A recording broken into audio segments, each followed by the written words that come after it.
Good afternoon. Tweed County Board of Education meeting is now called to order. It's now 6:04. Board member present are Mr. Harris, Ms. Blackshear, Superintendent Dixon, myself, Isaiah Rouse. Could we stand for the pledge of allegiance?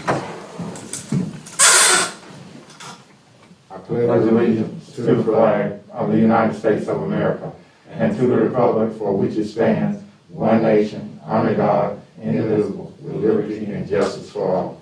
Moment of silence, please.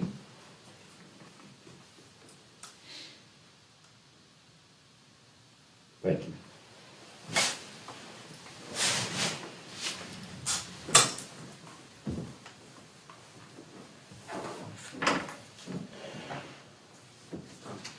Can I get a motion for the approval of the agenda from November the 24th, 2020, DOE work session?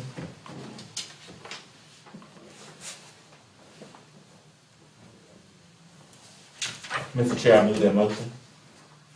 I second. The motion was properly made by Mr. Harris and seconded by Ms. Blackshear to approve the agenda for November 24th, 2020 DOE work session. Any discussion at this time? All in favor, raise your hand and say aye. That motion carried unanimously. Next item, approval of minutes from November the 10th, 2020 DOE regular session. Have you had time to look over them? Do you need time?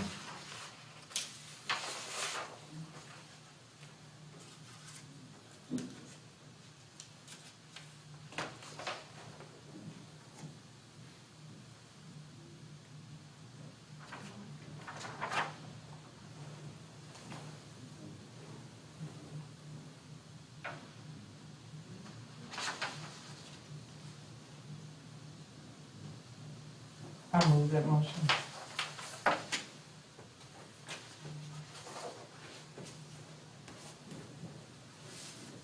The motion been made, properly made by Ms. Blackshear. Can I get a second? I second that motion.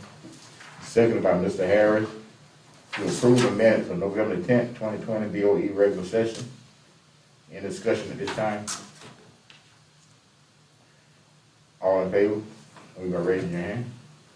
That motion carried unanimously. Next, exit statement, Ms. Blackshear. Thank you. In accordance with regulations set forth by the Georgia Ethics Commission, it is the duty of every board member to avoid both conflict of interest of such conflict. Does any board member have any known conflict of interest? We will proceed with our agenda. We don't have it on the minutes, but on the agenda, but Superintendent Dixon, have any comments? Mr. Chair, Ms. Vice Chair, we're hoping that everyone is having a safe, Board Member Harris, a safe holiday as we're celebrating our Thanksgiving week. This week, we would like to say that we looking forward to everybody returning safe. The staff members that are in person back to the buildings on Monday. Those of us that are working in the buildings, and then we will look forward to our students continuing to work virtually at said time. I would also like to make the board aware that I was appointed to the State Communities and Schools Board on last week. So that appointment was approved by the State's Communities and Schools Board last week. So I will be serving a 2-year term with them as a board member with Communities and Schools at the state level. So looking forward to that, serving with them. Our athletics is moving forward. We're hoping that they will stay safe and healthy. And I think they're having some good times in doing that. So we just want to continue to pray for their safety and that they will stay healthy during these times. And Mr. Chair, that concludes my announcements. Thank you, Mr. Dixon. Our business agenda for tonight board recommendation presentation, Mr. Dixon, which he said that we will have to table that to next board meeting, Until our next board meeting. December 8th, December 9th.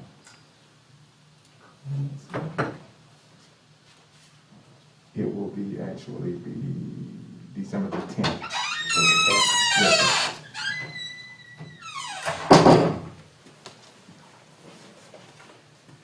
I move that motion to table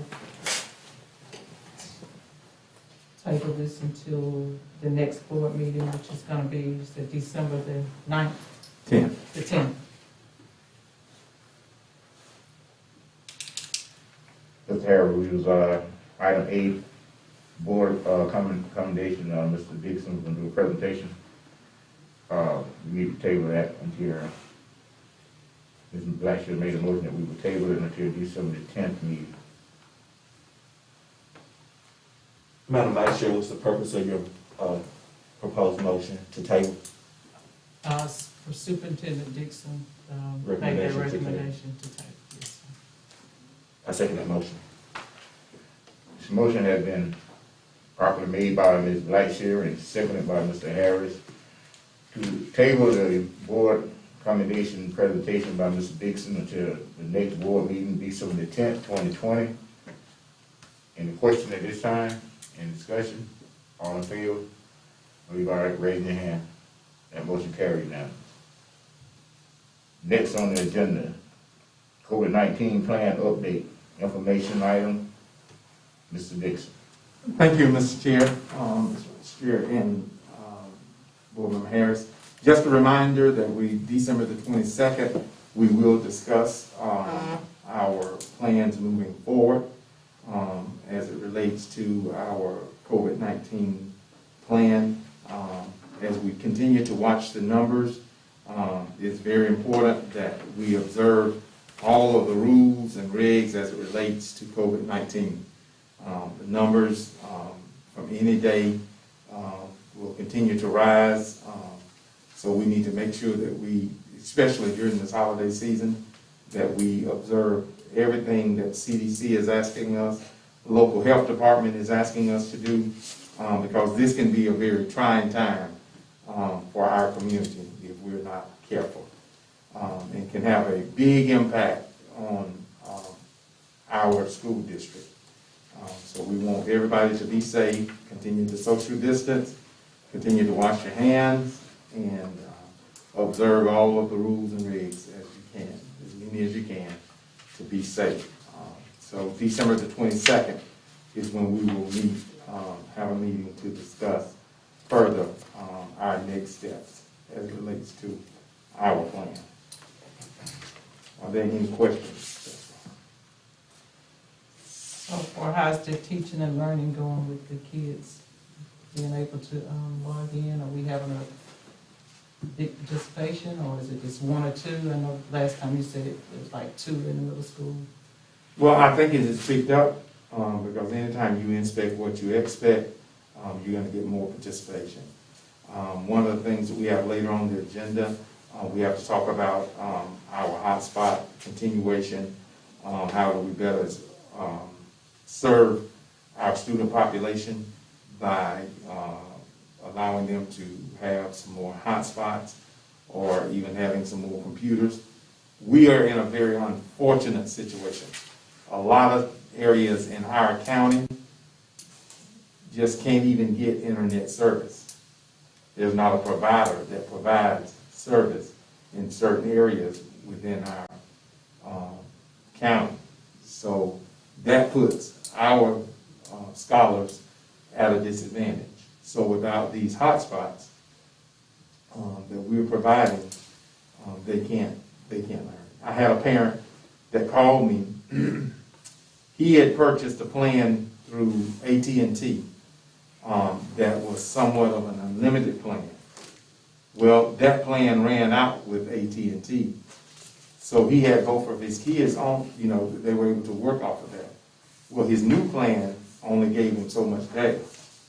So that really hurt when that old plan ran out on him. So we're still juggling those kinds of things, But as much as we can, we're trying to address those needs one-on-one.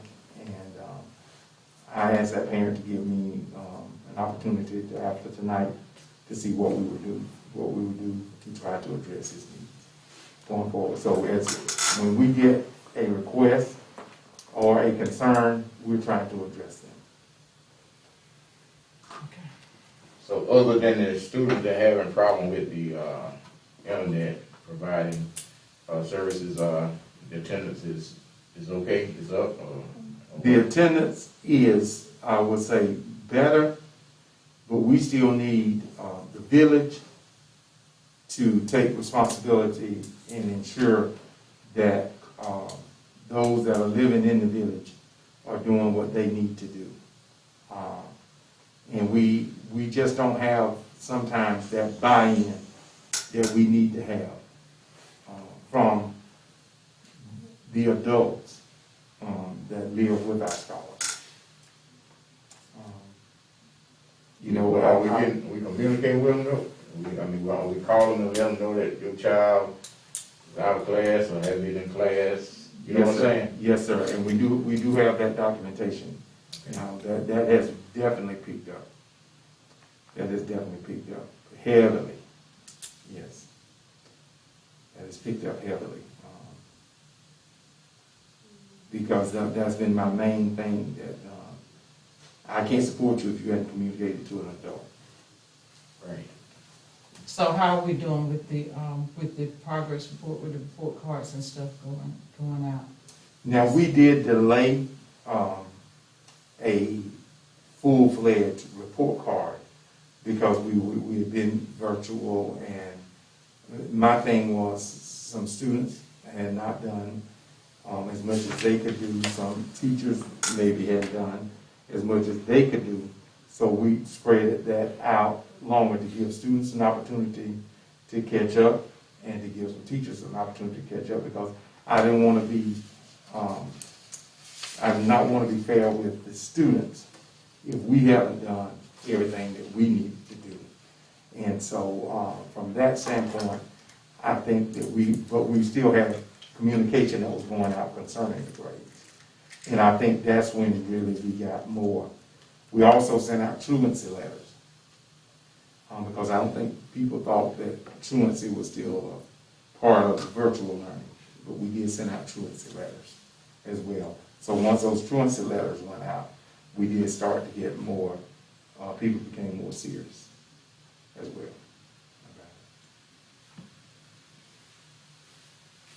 Any more questions?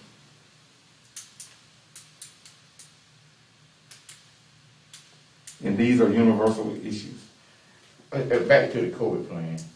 I know we're gonna do an update on that, but as far as what we got going on at the school now, with the teachers, most of the teachers not there. Are we still doing the cleaning and stuff at the schools? Yes, sir.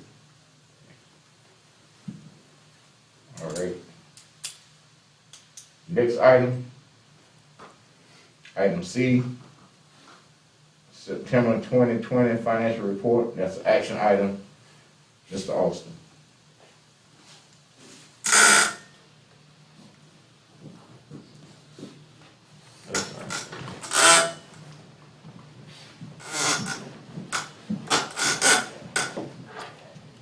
Good evening, board chair, vice chair, Superintendent Dixon, constituents of the community.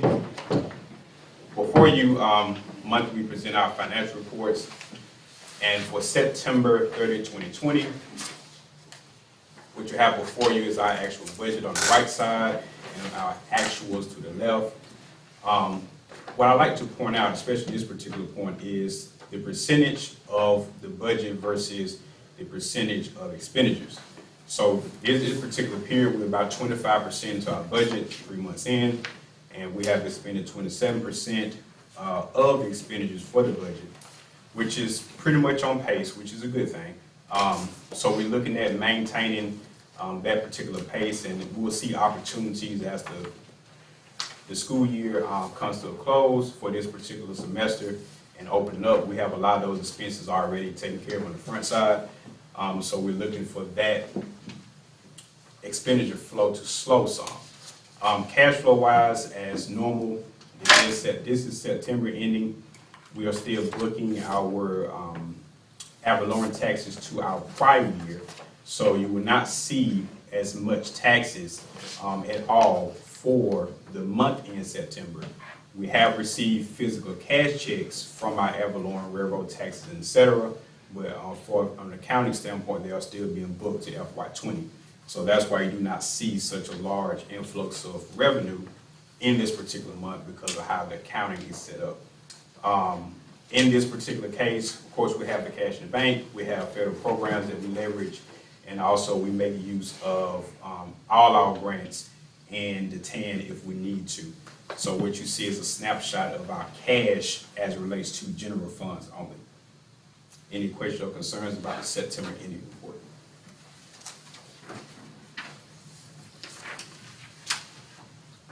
There's no question. Mr. Dixon, what's your recommendation?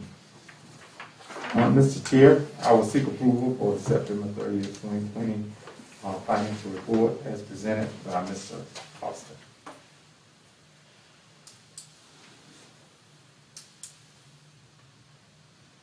Got a recommendation from the superintendent to approve the financial report from September 2020. Financial report. I'll move that motion.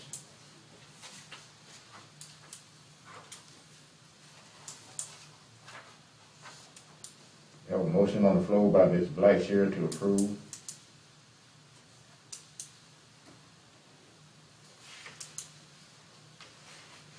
You get a second?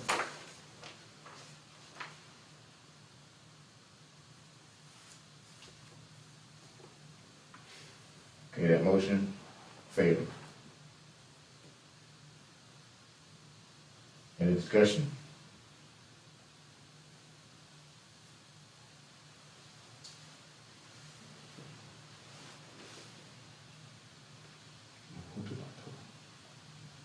Move on to October. Next is the October 2020 financial report. Action item, Mr. Austin. All right. So same concept applies here. If you see on the tax line, we have started taking, well, you see more revenue for the tax line because we're now counting in this particular term, this particular fiscal year for the ad valorem tax as it stands. Normally in October, a lot of the notices has been sent out, so we'll see an influx of our taxes coming in next month or this current month. We've already seen a lot of those major checks coming in, so we do anticipate a lot of our revenue picking up. We are still looking at the expenditures about 2 to 3% more than what the year is, but not to say that this is normally a quarter to where we see that influx of payments coming out. Nothing that we have seen to cause any alarm financial for us at this particular moment. We're looking at a strong finish for year end December 31 as of this October 31 date. Any questions or concerns?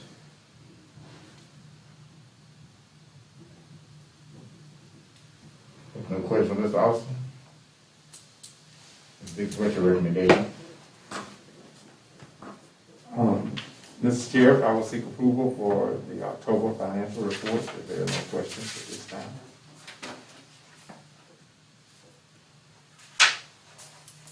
It's a recommendation from the superintendent to seek approval for the October 2020 financial report. There's a motion on the floor. I move that motion.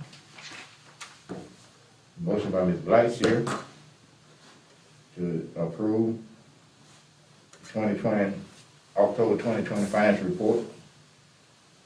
There's a second.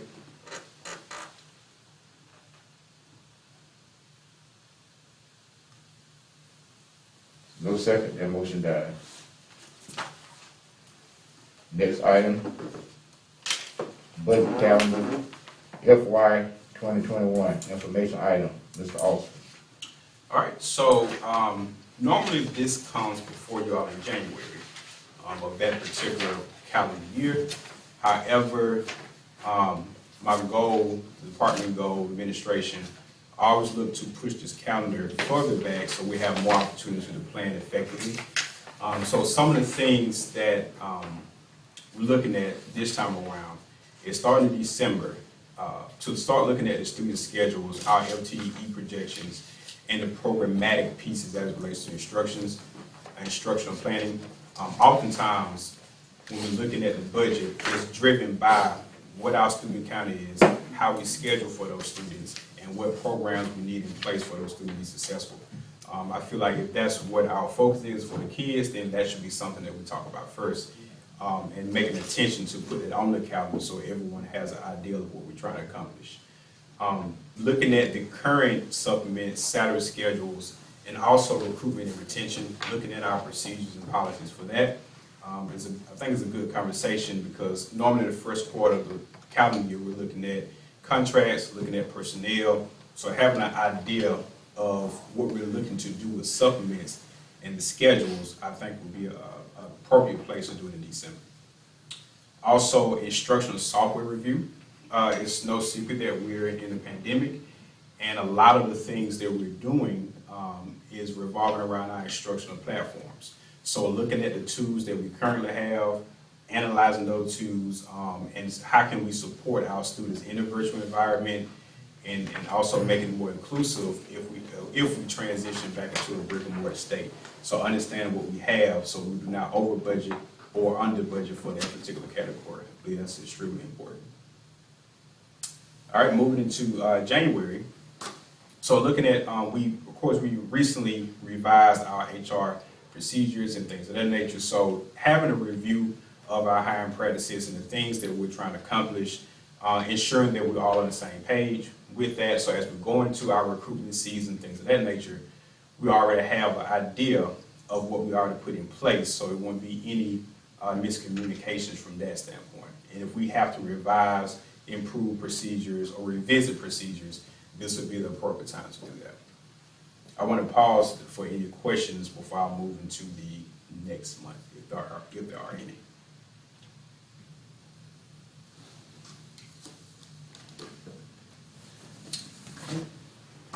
So in September, the full month of September, very important month. We're looking at having the student schedules finalized during this particular time. No, September. February, I'm sorry. Finalizing this particular time, and also any recommendations for the supplements and salary schedules, operation budgets and stuff are coming in at this time to figure out what are their operational needs. So we're looking at a lot of the skeleton and some of the meat forming around this particular part. That's really going to drive a lot of our decision making. And on the 15th, we're looking for the submission of the athletic supplements to be turned into to the office, to the CFO office, so that we can have an idea of what positions are being allocated for, and if we have to discuss those, we have that information well ahead of time. Administration for the month of March. This is where normally we start seeing some of the state information coming down. This is the state salary schedules, anticipation of FTE, revenue, a lot of the information we need to form a solid budget for our revenue numbers. We'll see that information coming in. So we'll be having a lot of appropriate number of sessions to address those concerns as we start seeing more development from the state, if all goes well as it normally should. As we look into board action dates. So on March 9th, looking at the board to review the supplements and salary schedules. Same process we did last year, giving you all the opportunity to get feedback on the current schedules and supplements. If there's any issues, concerns, or things that we should revisit, this will give us the opportunity to take those in consideration and create a plan to ensure it's inclusive of all stakeholders. Moving to the 23rd, if all goes well, we'll look for approval of our supplements and salary schedules. Any questions or concerns about that before we go into the latter part of the schedule?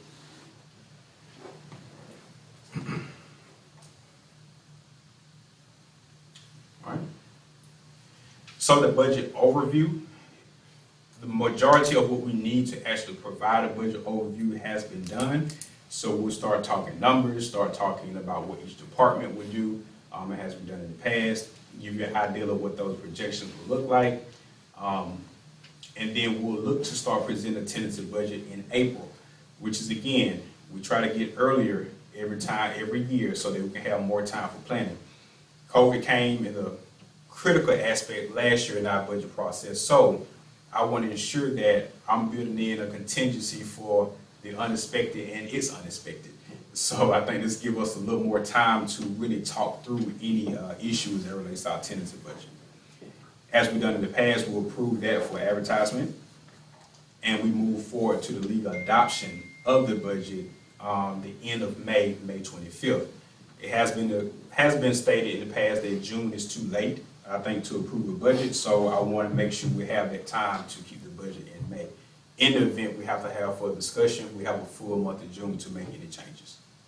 And as always, I put August 1st through 30th because depending on what's going on, the tax commission does a great job of giving the information that I need, and that we do the same for him. And so it could be any time in between August 1st through the 30th to where we're approving the tax digest and doing those hearings with that area.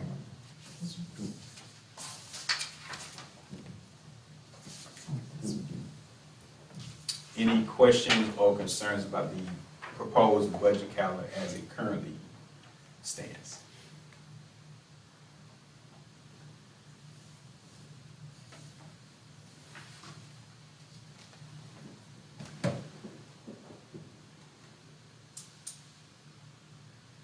I have no question.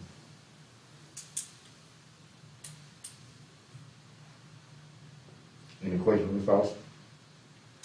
Mr. Austin, when you present this, thank you for a thorough calendar for our FY 2022. Will you present this, Superintendent Dixon, or will this come as a recommendation to accept as we approve this calendar, or it's just the information item that we'll abide by, but it won't be submitted to us for approval?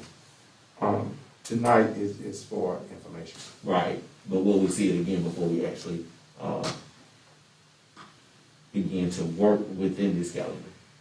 Yes. Okay. For approval, yes. Okay.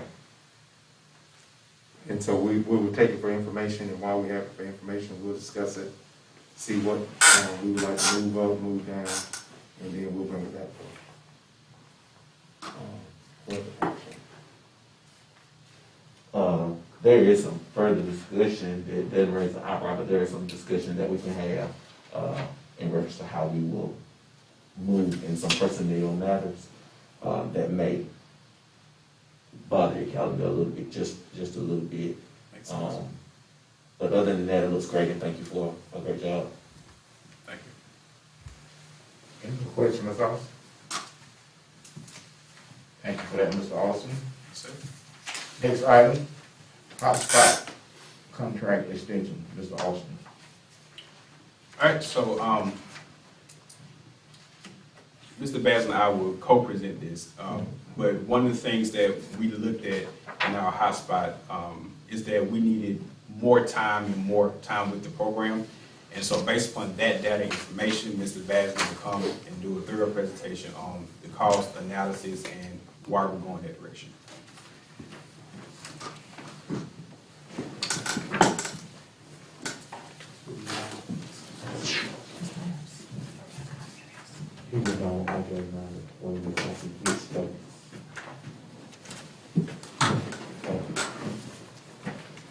Board Chair, Vice Chair, Board members, Superintendent Dixon, good evening.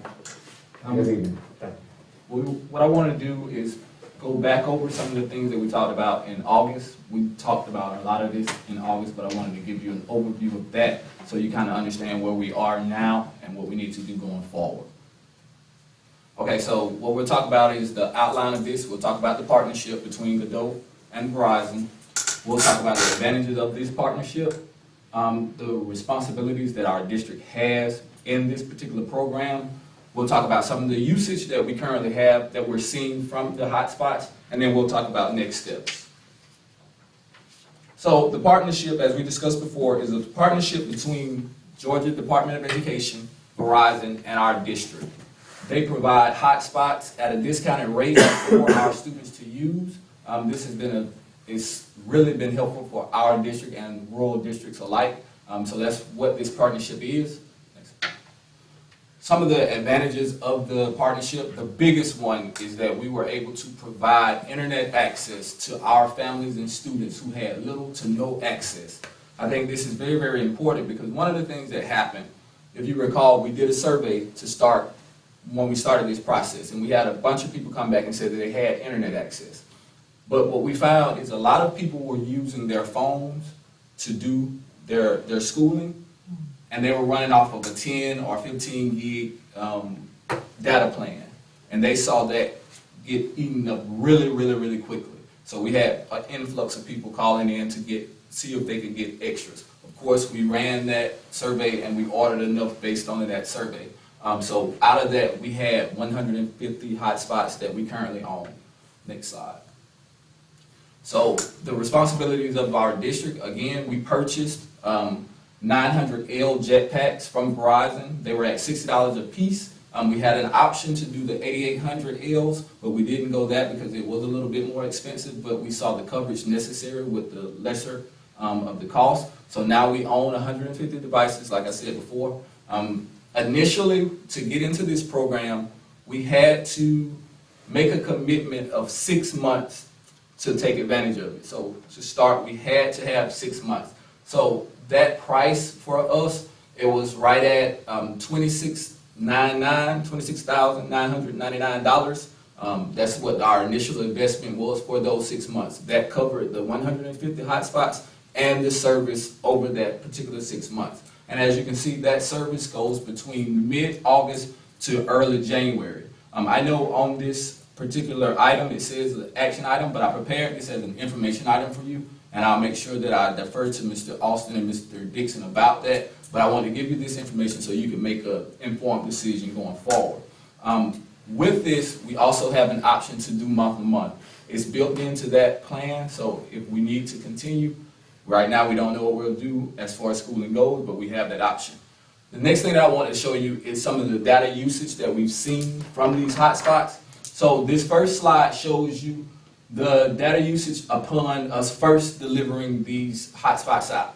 So if you look at August 26th, you see that we had 76 gigabytes of hotspot usage across our district with the students that picked them up. We did a distribution that prior weekend, that Saturday, and on that Wednesday, that's what that 26 is, we had 76 gigabytes worth of usage, with a total from that particular subset of 95.5 gigabytes. To give you an idea, most people are running a 10 or 15 gigabyte plan.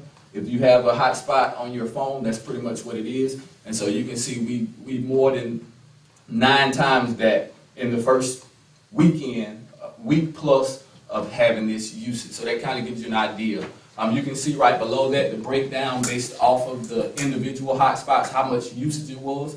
At that particular time, the top 10, one person was using it at 8.2 gigabytes for that particular week. Now that can be a little skewed because that doesn't necessarily mean that was one person. It could have been a household of people with 2 or 3 kids and using it at different times. So that's why you see that fluctuation in that blue line there. Next slide, please. This particular one shows you the usage of the first full month. The first one was just that first week. This is the first full month from August to September. And you can see we had a total of almost 3 terabytes of usage from the hotspots across our district. That's right at 120 hotspots in usage at that time. So that gives you an idea of what that usage was. Next. Now, break that down to us, what that means.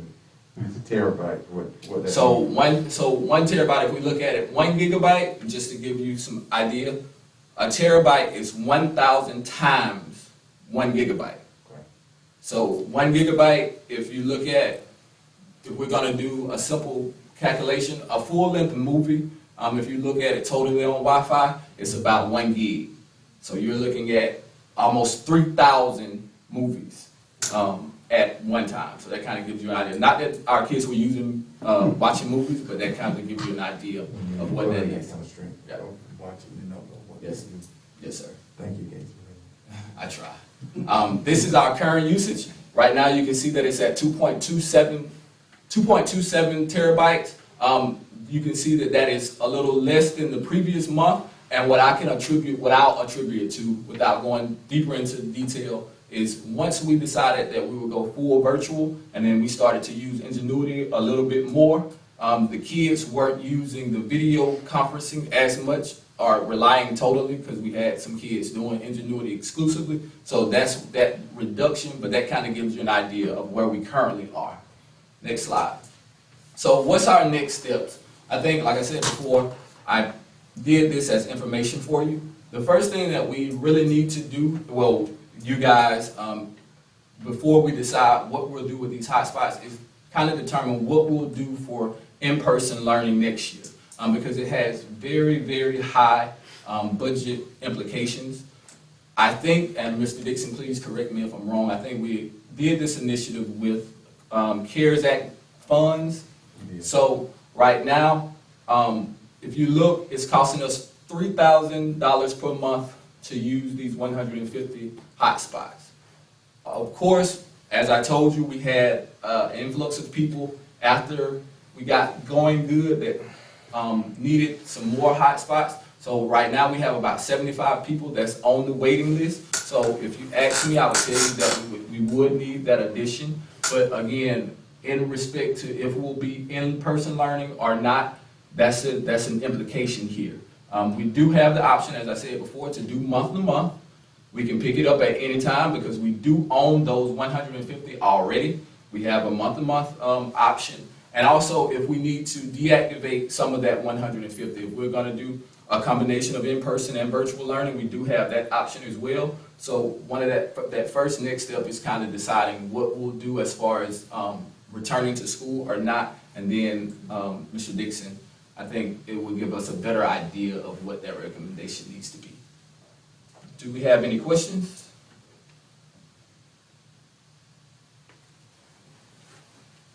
So the area that Mr. Dixon was talking about, that they didn't have any service at all. So one of the biggest things with these particular hotspots is, well, we have to remember that they are cellular serviced, and some of our areas just does not have great coverage. And I'll give you an example. If you go to the 129 area, right before, if you're familiar with it, down that hill, right before you get to Chance Hill, there's practically no service right there. So if that family, if we have a family that lives in that area, it's pretty much nothing we could do, even in any kind of situation that we could offer without having a hard line built in. So just that self-service and coverage, that's out of our hands, but that's one of those things that we have to remember. So it just totally depends on the location of that kid. In the north, there's up on the north end, maybe that, is Gordon Road on that north end? It is, and I know up going towards 80 and Garden Road and all of those things, they have bad areas. It's not exclusive, it's not like a big pocket of kids, but there are certain areas because, again, like that 129 thing, as soon as you get over the hill of Chance Hill, it picks right back up. So it just depends on where you are in that area. And again, that's not our coverage, that's Verizon's coverage, that's T-Mobile's coverage, and we're just at liberty of whatever they can provide us. So what are our children that's in the area? What are they doing? There's really no internet connection. We've opened up the possibility of people coming in. We have Wi-Fi coverage at each school in the parking lots. We've tried to do those. Now, about 2 weeks ago, I did get in some Wi-Fi Rangers. They're designed to sit atop buses, and I've discussed with Mr. Bacon about where we could possibly position those, and that could be another particular issue. But again, that feeds off of this particular program as well. So all of that feeds together. Who are those? They're through Verizon as well. Yeah, they're through Verizon as well, but you have to just transfer one of those chips out of a hotspot into that and make that a hotspot. But it's designed to have a huge throughput and have multiple people on at one time. And it has to be on a bus? It's designed to go on a bus. It doesn't have to be on a bus, but it is powered by a cigarette lighter. So we would either have to do an adapter or something like that. But it is designed that way, but it doesn't necessarily have to be. So would that be something that could go on our resource center up in It Dry is, Branch? it is something that we could do. Yes, sir. Yeah. Like ASAP, like Yes, as sir. soon as possible. Yes, ma'am. So, We can do that. what about the 75 that's on the waiting list? What are we doing? That's also a consideration that we have to decide if we want to purchase additional. We have that option. The last bullet here says it's about a 3 to 5 day turnaround. If we decide that we want to do extras, we just have to put that order in and they'll ship them out, put them on the account, and we would just have to pay going forward with addition to what we already have. And the CARES money, we do have enough to do that. Do we, Mr. Dixon? How's that? If the board sees it as its pleasure, yes, sir. Yes. I mean, we had. We know we set some aside. Yes. We had some allotted for this year, and we had some set aside. We have not totally utilized everything that we had assigned for this year. And we have not delved into what we had set aside for next year. So if it's the board's pleasure. Madam Vice Chair, if I could add to that, I think your real question is, how much CARES funds have we utilized? And what do we have remaining? And I can get you that exact number. I know we've taken care of our first initial payment of this. What else, Mr. Austin? We've done this, We did a spray some of the machine. stuff for the ingenuity, we take care of some instructional software, things as well. And so we're just looking at what other phases we have to consider. Could you go ahead and pull that number for us tonight? Yes, sir. Go ahead and pull that. Sure. Thank you. One of the final things that I want to add is this program, this service that we currently have does run through about the middle of January. So you guys have a little time to factor in everything. So, but we are up against that clock because again, like we found ourselves in before, multiple schools are in this, and we were getting calls with people, they're putting in orders of 200, 100,000. So we want to make sure we get our numbers in so we can get those back in time. Well, truthfully, we don't have a gap in time, considering that if we have a waiting list, those students are currently without. Correct.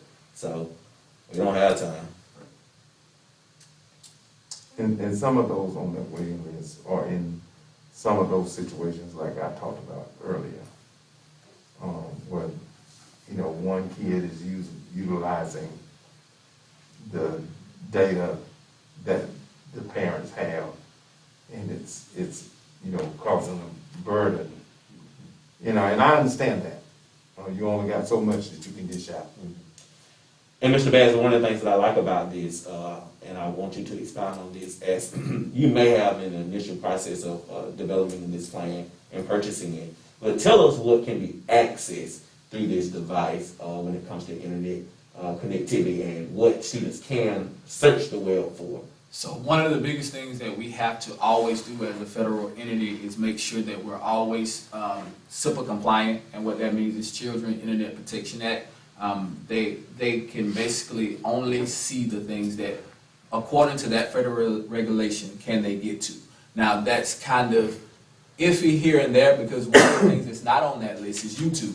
But we also know that YouTube has a lot of good content in there that they can use. So what we have to do, the teachers, where we have an established protocol, teachers put in what links that they'll need. I tell them to go check it first, make sure whether it's on that list or not, and then I can go in and unblock it. So if they don't do that and the kid tries to get to it, it automatically is blocked, and that's a failure point, but we try to remedy that as quickly as possible.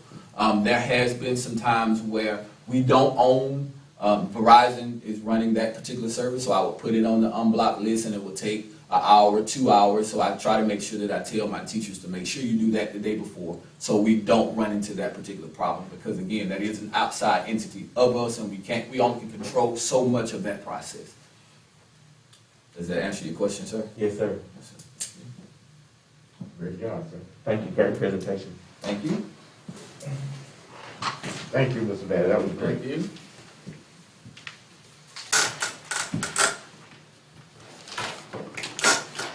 So that was just an information item tonight. Next, item G, JES, of that system update, Mr. Bacon.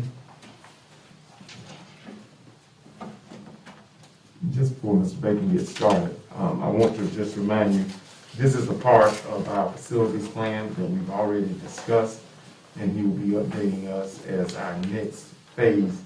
If you all remember, JES, our HVAC system, we've been working on that for a while, and we did phase 1, this is phase 2, 3, as we're completing that whole phase. So we've already approved the plan for JES, and this is our next phase. On schedule that we said we would do during the Christmas break. Mr. Bacon. Good evening, Board Chair, Board members, Mr. Dixon, and stakeholders. As Mr. Dixon alluded to, we've been, in an effort to save us a huge capital outlay, we phased in the JES HVAC project over a period of 12 months. First slide, Mr. Bassler. As you can see, this is the schedule and timeline that I presented to the board along with the detailed plan several months ago where we are. We are currently in our phase 4. Let's report just quickly on phases 1, 2, 3. They're going very well. Calibrations of the system is doing better than we thought. It's been a couple cold days in the morning coming up, so we've been calibrate the heat. And surprisingly, the heat pump, our primary heat is heat pump, and our secondary heat is the boiler, the gas boiler. Just in test, we were able to do the air coming out of the vent, saturation air, was at 120 degrees from the heat pump. So that means that on most days, when the temperature is not below 32 degrees, freezing, we will not have to turn on the gas, which is a lifesaver for us because gas is very expensive, natural gas. Mr. Dixon can attest, when we first got here, we were spending around $10,000 a month in natural gas. And some of that was due to us negotiating the therm rate.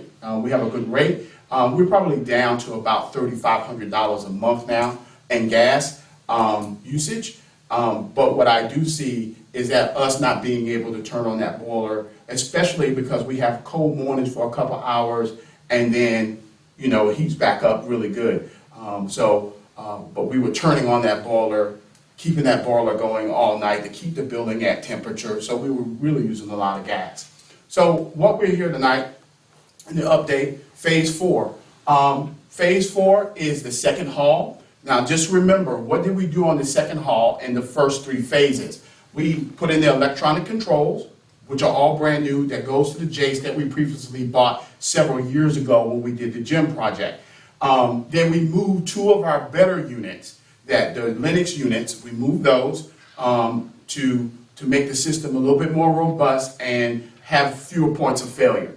So what we're going to do now is replace those 2 units with the train units, heat pump units that we have there, and then connect those units to the boiler system. They're already connected to the Jace, they're already connected to the computer and all of that, but now those new units will need to be connected to the boiler. So that would be phase 4. And we're looking at really good timing. Most HVAC folks right now are not working, so we're getting a good price, and we're getting, more importantly, a good timeline. So we expect our equipment to arrive on site around December 10th.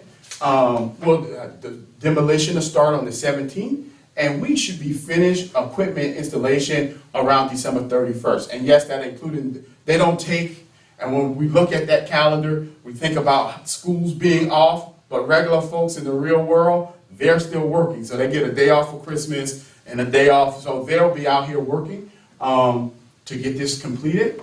And then finally, if you look, May 29th, which we would go into a little bit more detail, will be our 5th and final phase, where we will phase in the units for the main office and the media center and the controls.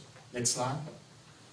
So our projected budget, and remember that the architects, and just to bring everybody back up to speed, the architects had initially budgeted for us $1.1 million for this project.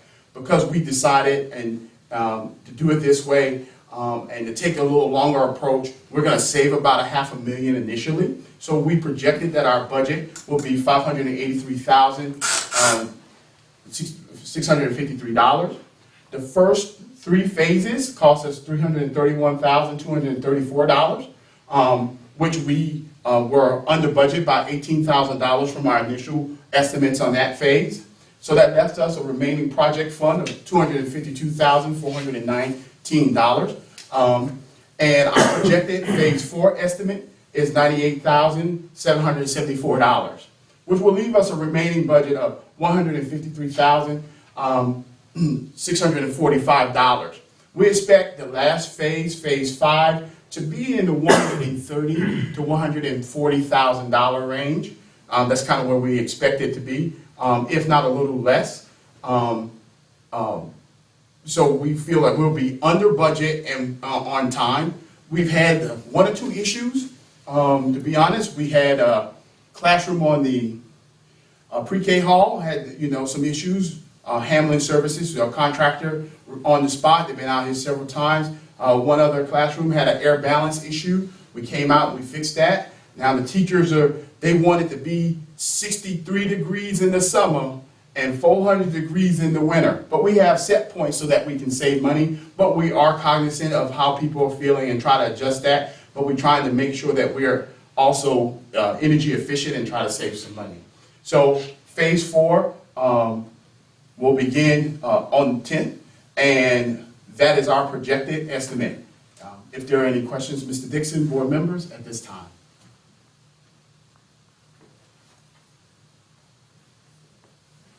Any questions, Mr. Baker? Thank you, great presentation. Thank you for being on time. Thank you, Mr. Baker. That was a great presentation. Thank you. At hand, our agenda. Need a motion to exit out of agenda, go into executive session. Mr. Chair, I make that motion. Second. That motion been properly made by Mr. Harris and seconded by Ms. Blackshear to exit out of business agenda and goes into executive session. All in favor? Any discussion at this time? All in favor? Raise your hand. That motion carried unanimously.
we're back out of the executive session.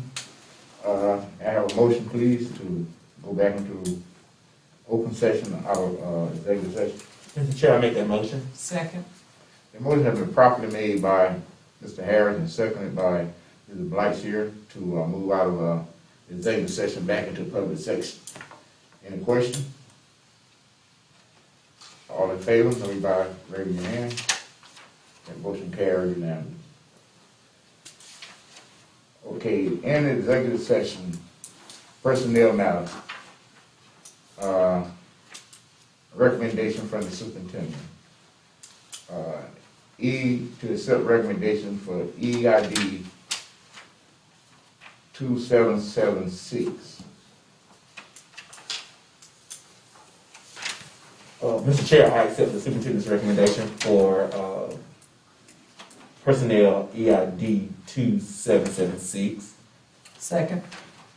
The motion has been properly made by Mr. Harris and seconded by Ms. Blackshear to accept the superintendent's recommendation for the EID 2776. Any question? All in favor, raise your hand. That motion carried now. Next is resignation and resentment.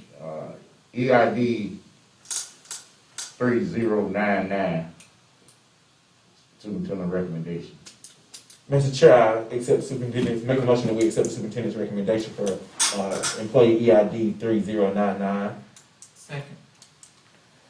The motion has been properly made by Mr. Harris and seconded by Ms. Blackshear to accept the superintendent recommendation for EID 3099. Any question?